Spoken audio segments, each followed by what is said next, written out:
puts out good damage. And yeah, I still think people are going those low E talents at 13 and 16 just to try to keep him alive. And personally, I like the extra damage on him. So curious to see which way he goes here. It is still common, right, to go for those talents at 13 and 16, the defensive ones.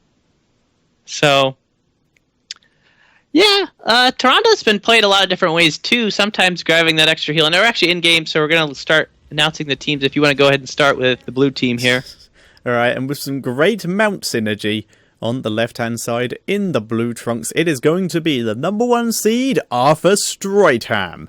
And starting in the mid lane, it is going to be SebKR playing the Tyrande, Unstable playing the Valor, Stork is going to be playing the Muradin, Kunichan on the Tassadar, and just exiting the base, it is Andy Lendy on the Jaina. All right, and for the red team, NG here, looks like we have 4 mid. The Diablo played by CJ. Just Siege. Falstad top played by Blade. Ernth playing the Rhaegar. Oh, I'm Fabulous playing the Zeratul, and Fi playing the Sylvanas. So currently they're trying to play a little bit more defensive, where our Arthas is just trying to go mid and seeing if they can get an early pick off with all 5. So, yeah, normally you see that 5 mid. Correction on 2 pronunciations. Ooh, I'm Fabulous, and Siege. Yeah, I should just leave that to you, since I'm not familiar with these players. You've casted them plenty before, and I'm just trying to do it very quickly, so excuse me for the mispronunciations there. But we do see 3 bottom with the Diablo, Zeratul, and Sylvanas trying to defend that Diablo, but it's not going to be in time. The damage is going to be there to get that kill, where the Tronda's just trying to weasel away around and stay alive. It looks like she's going to be able to do so. The Sylvanas trying to pick her off. He's going for it, and he gets it with the does get it, but is she going to be able to escape the Banshee in there in time? And it's stun. Oh. Ooh, I'm Fabulous is going to join as well, and that is a 3-for-1 in favour of Arthas. A bit wonky there out of NG. Yeah, they were just trying to spread around and do what they can, but it's going to cost them, because not only the 3 deaths, but they're going to probably lose a soak. Are they going to get there in time? Because that wave is taking tower damage, and they're not able to get there, so those minions falling. So it is almost, at this point, a 1 level difference as is level 3 to level 2. And now it's just Falstad's running into a little trouble bot. He does tap instead of fly, so Tassadar is top against that Falstad, but the Diablo there to help him. See if they're going to be able to take back that shrine in time, as Team Arthas is going to try to posture enough to take this first Dragonite. It looks like they almost got it, but not in time, as that Diablo Falstad able to recover the top against that Tassadar. Yep, very, very close there. Down goes Sylvanas in the bot lane once again to this deadly roaming squad that they have there. And, yeah, a little bit shocked on that front, because they had top. I'm not sure why she had to play so aggressive to try to go for that shrine and try to keep it, at that point. Yeah, it is a little bit weird. Having a look at some of the talents, you were 100% right. In Tyrande is going for the protective shield, and Tassadar going for the healing lord, just spreading out their effective talents pretty well. Yeah, Muradin going for that sledgehammer Stormbolt build, and it's going to look to do as much damage on the structures as possible. And they're putting 4 bot already, trying to do some damage, and just throwing it out, doing some damage to the structures, and then just probably going to rotate around, while Tassadar is probably going to have to give up top again to that Diablo and Falstad. So not too much in terms of action in the mid lane, just the Rhaegar and the Vala just trying to soak as much as possible. But they're going to go hard on that Rhaegar, who behind the wall has to drop the healing ward. Is there to secure that kill against the Rhaegar. However, the Diablo and Falstad coming mid, trying to get that Jaina, but now they're going to have to be in full-on retreat, as the Diablo just taking too much damage and falls. So Tassadar taking the top, and Sylvanas and Zeratul just chilling bottom right now. They have their shrine. It's not too much else going on right now. Falstad just trying to hold his own against it. Tassadar. And yeah, things are trying to settle down a little bit, but we're starting to see a little bit more rotation from Team Arthas as they're trying to rotate around and see what they're able to do right now. Yeah, we saw Ooh, I'm Fabulous wander into the mid lane. Owl coming past is going to spot this gank squad, but they're already on to Kunichan. Kunichan doesn't have Dimensional Shift, is going to go down to the Lightning Rod of Blade. And that is going to be only the 2nd kill, though, for Team NG here. They need to take control of the shrine, and they will. I mean, they don't have to. Siege doesn't have to worry too much about Andy Lendy in this mid lane. Yeah, that bottom tower and walls both down on the bottom, and Sylvanas just able to stay alive Damn. there. But the rotation is real from Team Arthas again, picking off that Diablo, who's just all alone, no one there to help him out, and just falls. And now just so much structure damage being dealt mid, while NG is just still has 3 top, holding that shrine and just letting it happen. Finally, they're starting to rotate down. Zeratul just not able to go in alone. He knows it's suicidal, as well as that Rhaegar coming down to start playing defense a little bit, trying to keep that well alive. And they still have the shrines, but they don't really have any momentum down there. Almost down to full level at this point. Falstad is flying out just in time against that Jaina and the Tassadar. And they're trying to capture the Dragon Shrine, but just not quite enough time to do so. Yep, 3 people in this mid lane out of NG, just going to be protecting this as well as they can. Siege just showing himself out of this bush now and again, is going to get stunned by Stalk. Stalk just continuing to stack up his sledgehammer here. Already has a bonus 40 damage from the stacks he's got so far. Kuni-chan attempting to sneak, but no, they were paying attention. They're able to stop him with that lightning shielded totem to hold him back for a bit. But now the lightning shield is down. It's going to be up to Blade. He does get it just in time. Just continuing the long range denial, but now Unstables here, and they're just going to go on the offensive, and that will give them enough time to get this Dragon Knight, and they're going to keep going with this, looking maybe for a kill. Unstable trying to trade with Blade here. Blade going to be backing out. Yeah, all this time maintaining the soak, and it's approaching a 2-level lead and level 10. So at this point, NG is going to play a little bit cautious because level 10 is knocking on the door, and they don't want to deal with those ultimates right now. They have to deal, do a little bit damage control, deal with this Dragon Knight who's just rotating around. They're taking structures, and they're doing a little bit of split push. They have the 3 bottom, the Dragon Knight mid, Jaina just coming back from going back to heal. So let's see what they're able to do. Sylvanas and the Zeratul defending bot, they're just trying to soak and split and try to get level 10 themselves, because level 10 has been achieved by Team Arthas, and they're just trying to, at this point, they're letting things happen. The Zeratul just sneaking around, avoiding the damage from the Jaina, but Diablo is not going to be so lucky, and the full rotation is there, and Diablo just not able to escape it, and he does fall. Yep, Siege going down once again. Seems to be the focus of a lot of these engaged, and down goes Sylvanas as well. Just gets absolutely decimated. And she got stunned by the Muradin auto attack, which prevented her Banshees. We went Fabulous, trying to get out of stable, but the protective shield instantly keeping him alive, and the turnaround is real. Zeratul gets wiped out in that engagement. Top Dragon Knight didn't do too much in the top lane, did a bit of damage. Blade did a good job of defending that. Yeah, he held his own. Now he's going to go back and probably fly in where he's needed, most likely back top, to try to get that soak to get that level 10. Looks like we're going to see Team Arthas rotate down and try to get that Bruiser camp, because they know they have full map control right now, and the shrines are down for a little while, so they have some time. Not playing too aggressive. A few of them went back to get some mana and health. The Muradin, Vala returning both to the middle lane. But we're going to see NG take their own siege camp here with 4 people, with the Falstad still soaking top. Still don't have level 10. It is very soon, however, with the siege camp. That is enough to get it. And see if any surprises here. No, I don't see any surprises in terms of ultimates on either team. Yep, standard stuff out of literally everyone. Blade being forced to go back again, as he did just get ganked a little by Unstable. Unstable has had vision on him. He's attempted to get out, but there's the silence. That'll prevent him from escaping, and down he goes to the Hammerang. Ooh, I'm Fabulous. Not going to be able to get the ancestral healing. He gets killed off by the water elemental. The fight will continue. Rain of Vengeance has not come down yet. There is the Hinterland Blast, but it does basically nothing, as Arthas able to get a 2-for-1. Yeah, the Hinterlands Blast was just, against all full HP targets, just not able to secure anything at that point. It was pretty much just wasted. Probably better save to defend what's going to be the shrines coming up. But the Jaina is able to picked up by that Falstad, who flies in to secure that kill. But Falstad might not be able to get out, as the Tyrande stun is on point, securing that kill, making it a 1-for-1. And at this point, Arthas is a little bit on a retreat right now with the minions that they got to deal with. Gonna try to wait for the Jaina to come up, and the temples or the shrines are now up, and the Tassadar himself is a little bit on retreat. They're just doing a little bit of poke, trying to figure out what they're gonna do next, rotate around, probably split out, get some soak right now.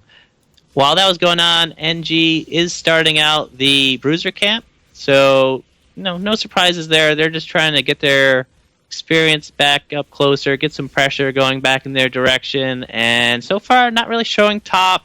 Diablo just trying to soak mid, and the Falstad finally flying top to see what's going on there, with the Zeratul able to support him if that Tassadar was going in on that shrine.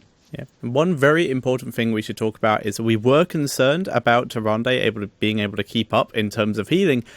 Rhaegar currently has 9,691 healing, whereas Tyrande has 9,806, which is more, and she now has the overflowing light talent. Andy Lendy getting a bit of harassment here. Oh, and Fabulous is there in the background. There's a stun. Nice ice block. Going to be able to save Andy Lendy here. Ancestral healing did come down as well, but the Apocalypse is ready, and Andy Lendy was still in that ice block, so he's going to be able to survive, but there's the Hammerang to pick him off. And Arthas not looking good here. Blade has had to dash out of here. Siege, though, will drop down to the double assassins, and Arthas able to turn that round very quickly. Blade and Rhaegar able to back out there to keep themselves alive, but they're the only two left alive. Yeah, Void Prism was there, but didn't really help secure that kill per se, so they end up still getting that Jaina, but losing 3 members in the process. However, now the Muradin overstaying his welcome in the Falstead, pulling, getting that kill, but it's a little bit too late as that Dragon Knight picked up by the Tyrande, so yeah, they didn't want to lose that Muradin, probably overstayed, but delayed it enough to still get that Dragon Knight. With NG coming back up now, they're going to try to see if they can get enough damage on this fort with the Dragon Knight to drop it, and then probably pull out and regroup as Muradin is still going to be respawned in about 10 seconds. As Dragon Knight able to get it here, he's going to try to pull out before he's dropped his team coming into support. So, yeah, they got what they wanted with that fort. Up 15-13, not really a talent gap, but the 2-level difference. Now they're going to have the Dragon Knight rotate top, keep some pressure on mid, probably rotate up now that Muradin's back alive. Indeed, and they are actually looking quite good. Blade actually able to get a couple stacks on his gathering power here, so he's just going to start dealing more damage, especially once his Hinterland buzz comes back up, which it will be now. So we could see NG attempt to turn this Sebkr, going to out-tackle Sebkr. Blade getting focused out, able to dash away, and is now looking to turn around possibly onto Stalk. Takes a bit of damage. There's the Hinterland, and once again, Andy Lendy with the ice block. There's the Rain of Vengeance, but Ancestral Healing able to keep Blade alive. Vi might not be so lucky. Down he goes to the long-range auto-attack out of Unstable. Unstable now chasing onto Blade, but takes a lot of damage from the Hangarang. And Blade able to back out of there, though. And Arthas, once again, take a great fight in their favour. Able to take down Zeratul in the background as well. Yeah, they're actually starting to disprove people saying that Tyrande's not a sufficient solo healer. But, with those shields from Test, there is enough. And as you pointed out before, the healing numbers just are there. However, we see a little bit more difference with that Rhaegar getting some ancestral healings off. And the separation is there in terms of healing numbers. But the sustain just from NG just is not able to keep targets alive enough to try to secure kills. The Hinterlands Blast, as you keep pointing out, is going out, and the Ice Block from Jaina is just perfectly timed to the animation is long enough from Falstead. You can clearly see it coming as that Jaina is looking out for it, and she's just not falling, and the double pseudo, half supports, whatever you want to call them, are just doing their job, keeping targets alive, and they're just able to turn it around with their plenty of damage and secure kills. So Team Arthas just playing top to bottom very, very well. 19 to 6 kills. At this point, level 17 to 14. The talent gap is now there. So they're rotating around, gathering camps, and just trying to get some bottom lane pressure. I wouldn't be surprised if they try to go with it a little bit, or they could just pull back and play safe. Either option is available to them, and it looks like they are going to start rotating bottom and try to apply some pressure here. Yep, and there's only 20 seconds till the Shrine spawn, so all they have to do is to put a bit of pressure here, just to make sure that the entirety of NG stay inside their base, so they can be free to try and get the Dragon Knight Blade. Does get hit with a Lunar Flare, but it's not too much damage, it's just harassment, and to make him fear what the enemy team might be doing. Also gets hit by an owl, so taking everything to the face at this point. Vi, on the other hand, takes a Blizzard and an Ice and a Frostbolt to the face. Void Prism goes down. They're getting the combo off. Ooh, and Fabulous gets stunned in the background, though. There's the Hinterland Blast. This time there was no Ice Box. It was on Sebkr. Sebkr turning around. Down goes Andy Lendy. That's the majority of their damage gone, but Sebkr is just doing huge damage with the help of Unstable and Kunichan. Ooh, and Fabulous still in the background, looking for an opportunity, but it's only a 1-for-1 at the moment. Blade and Vi still looking to get some harassment. They're onto Stalk, but Stalk just going to jump out of here. Oh, and Fabulous sneaking. There's no one really here who you can gauge upon. The only one who would make a suitable target would be Sebkr or Unstable, but Unstable does have the spell shield, and, well, Sebkr staying with the rest of the team, so he's not going to be able to get much here. Yeah, that's one thing I'd like to point out that we see very often in the EU scene is a little bit more counter talent choices, and instead of grabbing that Frost Shot, I'd like to point out that Spell Shield by the Vala Just a little bit worried about that Zeratul perhaps, but the Zeratul does get caught out, however, is able to blink away. The mark was on point, however, just the blink was up and able to get away. So now the talent gap isn't there, however, looks like Tassadar is able to pick up that Dragonite that just had too much map pressure, level difference, just able to take advantage of that as well. So level 18 to 16, they're going to regather up. Dragonite just waiting for their team. And what are you looking for NG to do here? Now, this is probably their best opportunity to try to make a comeback. Yeah, but they need to make this comeback before level 20. They need to get a good team fight, and it's their level 16 talents that are going to make that happen. And it's going to be I'm looking mostly at Vi on the Sylvanas. He has the Cold's Embrace talent, which is a chain hunter's mark to make the vulnerable. It goes down to the Dragonite this time, but they need to drop that in a fight and then use all their burst damage. If the vulnerable is on when Blade gets his damage out, then that could turn a fight. Siege is going to be punted out of there. But they need to get everyone ready and try and force ArthasStroitHram to group up a bit so they can get it all done. Siege does only have 13 souls. He was killed off earlier and did straight up revive again. In comes the Apocalypse, but that's only going to... No, it's not going to hit Andy Leddy, who is still in his ice block. Going to pop out now. Kuni-chan being dropped low. Siege, Ancestral Healing used on him instead of one of the assassins is not great. And Siege is probably going to die anyway. SebKR managing to survive all that damage. And Duo Fabulous already on the retreat due to the amount of assassin damage and get stunned on the way out.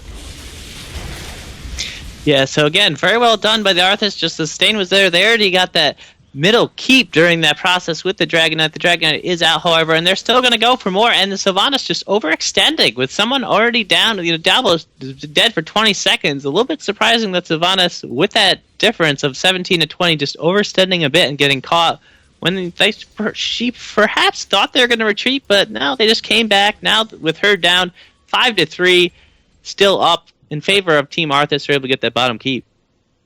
Yeah, and that is 2 keeps to 0. There is a fairly alright push in this top lane, but it will not take long for either the towers or a single hero from the side of Arthas to go back and clean that up. Level 20s are now available for Arthas, so it's going to be incredibly difficult for NG to fight. We have fairly normal stuff out of everyone. We have the Rewind out of Tyrande, the Wintermute, aka the upgrade on the Water Elemental, so it mimics Jaina on the Water Elemental. Bolt of the Storm, just for that extra survivability on Valor, the Rewind from Muradin for that double stun, and the upgrade to the Archon on Tassadar.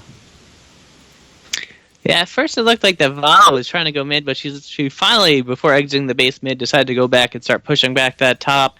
They're just trying this at this point, just take their camps, regroup, keep the pressure up, and yeah, for the next shrines, they still have that level 20 to, it's going to be 18 soon, so it's about 21 to 18 very shortly before the next shrines, most likely. At this point, they're going to still play ultra aggressive. They have all the advantages in their favor with the talents you just said at level 20.